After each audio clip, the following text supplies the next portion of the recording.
The Witcher 3 is CD Projekt Red's third crack at the series that follows Geralt of Rivia. Like the title suggests, Geralt is a witcher who is a mercenary for hire to eliminate the world of harmful beasts. Witchers were made to kill monsters. It doesn't matter who posted the notice. The coin has to be right. That's all. Witchers don't debate.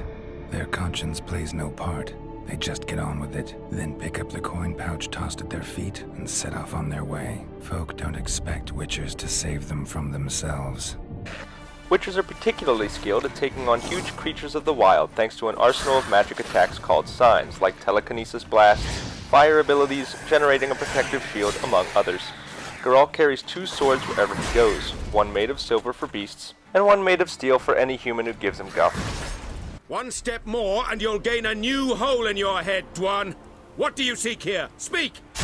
I would advise against the latter approach.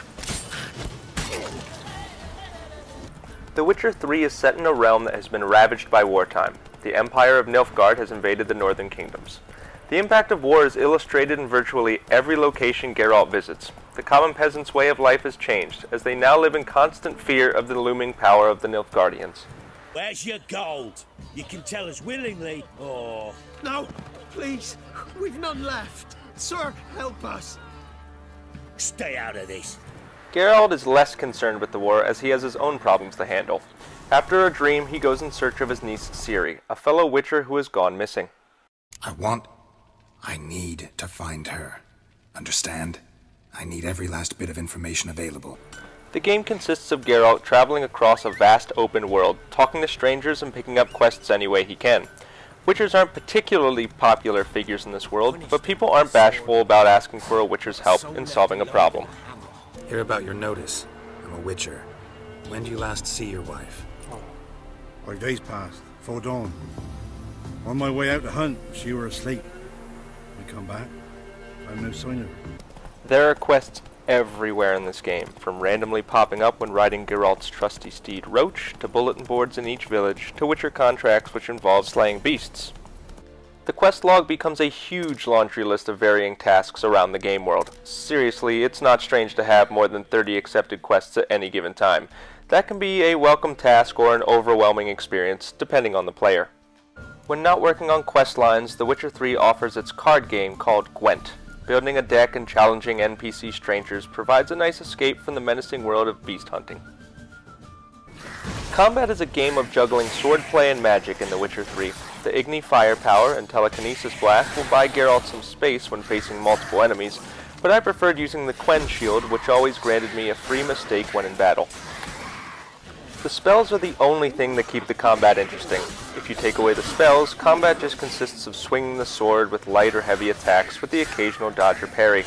Geralt never gets tired and is able to swing his sword as many times as the player can press the button.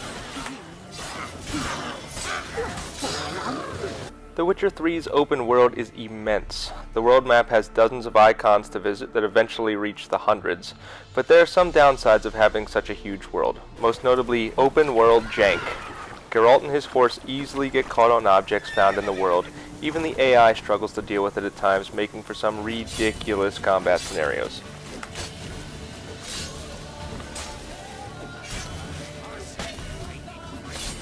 This went on for almost a minute.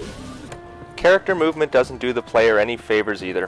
Geralt seemingly has two speeds, sneaking up on someone, and inappropriate movement for indoor behavior. Clumsy movement seems to have affected Geralt's horse Roach as well. It gets tiresome after the first hour.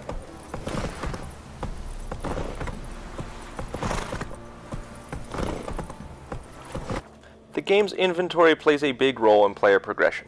Geralt is constantly gathering new gear, ingredients for alchemy, materials for crafting, and quest items. There's a lot of stuff to store in this game, and unfortunately The Witcher 3 doesn't make the process easy or enjoyable. Each tab displays a grid of dozens of thumbnails, and the only way to see what these things are is by hovering over those thumbnails and then squinting at the game's unnecessarily small text size. I had to take advantage of the PS4's zoom feature and its accessibility options just to read some necessary items. Not a soul left alive. The Witcher 3 suffers from the same issues that plagues other open-world games, but it rises above the crop with its engaging storylines and quests. Side quests will often be as interesting as main quests and will take as long to complete. Many quests will go on for 5 or more links with twists and turns that will make the player want to see what happens next. Player choice plays a crucial role in the game's story structure. These are often genuinely difficult choices that have significant impact on the game world.